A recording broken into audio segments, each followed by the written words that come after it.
Salvage, a story by user Rantarian. Chapter 10, Airtime. Adrian Saunders had not known what to expect from the vacuum of space. He had thought that maybe it would be cold, or maybe that his body would swell up a little like Arnold Schwarzenegger in that movie of his about Mars. He had not expected it to be so dry that his eyes kept watering. The void of space robbed the moisture from them so quickly that he had to blink furiously to clear the tears away. He was so focused on this process that he did not immediately notice the hunter ship starting to lift from the deck. Not, at least, until the hover camera diverted him from his planned destination of the salvage ship and turned him toward the hunter vessel. "Fucking A," he thought angrily. "I have about 10 breaths worth of air and she wants me to go fight some more guys." The ship was taking its time at least, needing to work its way up and around the other hunter vessels before it could move freely. The invading ships had come in hard and fast, clearly not anticipating any situation where they'd actually have to escape in a hurry, and the lack of gravity was allowing them to drift slightly in the gravitationless flight deck. Adrian was touching down on the hunter vessel as it was finally turning to make a speedy withdrawal. He exhaled his breath through his nose and took another gulp through the tube. He drew the combat knife he'd had Trix fashion for him from its sheath, and slipped into the hatch. Lesser Navigator supposed it was technically now the alpha of the brood, alone to have encountered the human and survived. It was simply regrettable that it was now a brood of one, but some time in the breeding chambers would remedy that. It had already sent notice ahead of it as to what had happened, during the brief moments the engines needed to power back up, and did not look forward to the situation it would find when it finally reached home. That was when it heard the clang. Something had landed on the hull.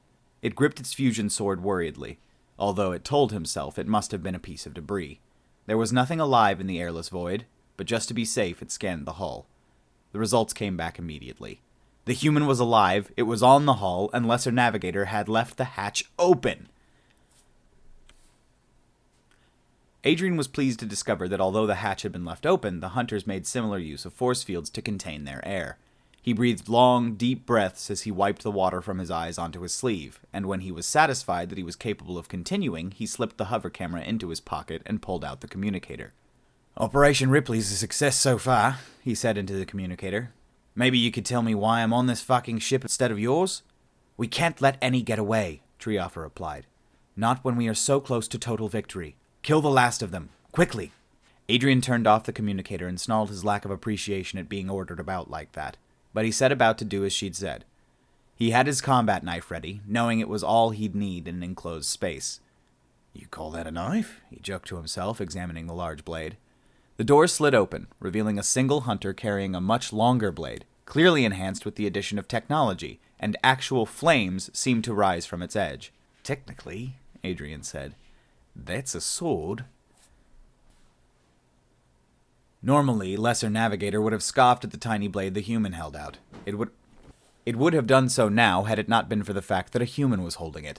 The same human, presumably, who had vented nearly 1,000 of its brethren into space. This was not a scoffing matter. Humans were strong, they were fast, and from the lack of protection this one was wearing, they were at least highly resistant to being exposed to the vacuum of space. Lesser Navigator had been gifted with a kinetic pulse gun implant in its right forearm as a broodling, but it was useless here. An anti-tank kinetic pulse gun would be similarly useless.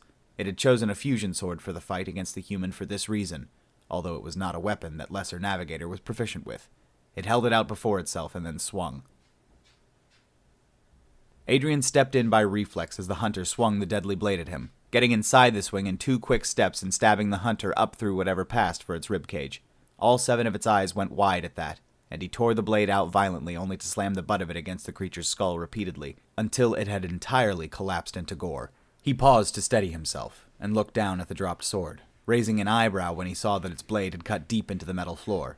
He looked at the empty void of space beyond the hatch that had replaced the comforting flight deck of the Zottersill. "Fuck," he drawled out. "This is not good."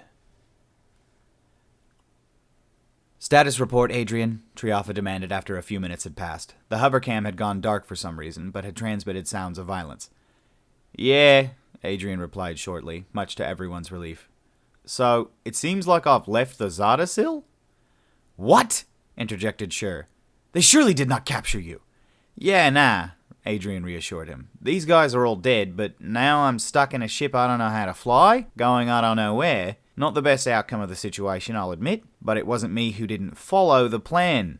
Triafa found herself subject to 3 uncomfortably narrow stairs. I did what I believed was needed. Do you have access to the command deck? Lots of consoles and comfy as fuck seats?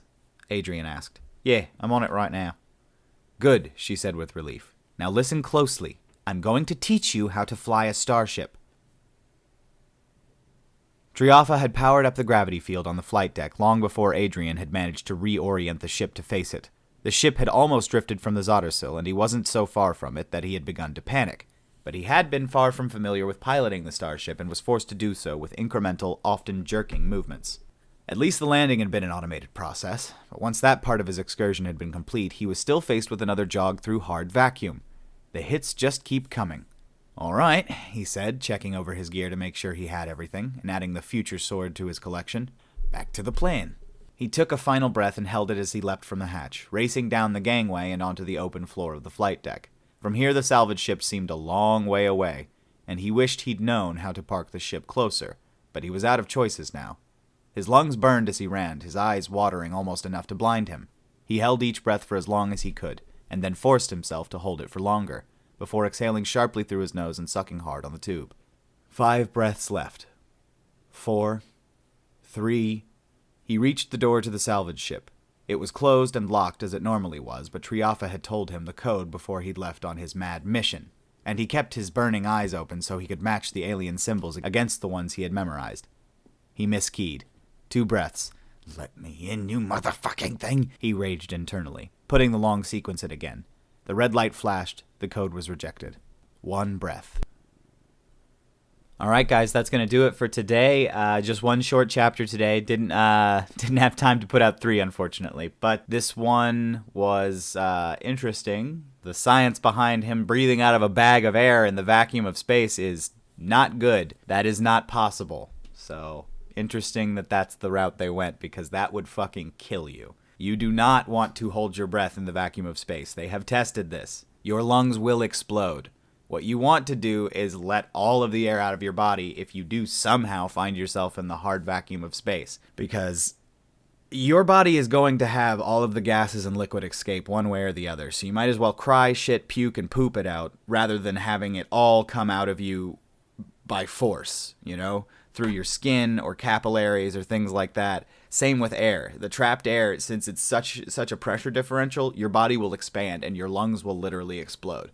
So it's interesting that this is how they chose to do this. And I've always thought that. I was like, this is not good science. You can't breathe out of a bag of fucking air through a tube in space. That's insane. But anyway, guys, my gripes about the viability of the scientific method in this universe aside, I hope you enjoyed it, and I'm really glad you guys are here and watching. I've had a lot of fun this last month, and I've really enjoyed watching the channel grow. It's been just fantastic. So thanks, guys, so much. I will talk to you later, and I'll see you next time.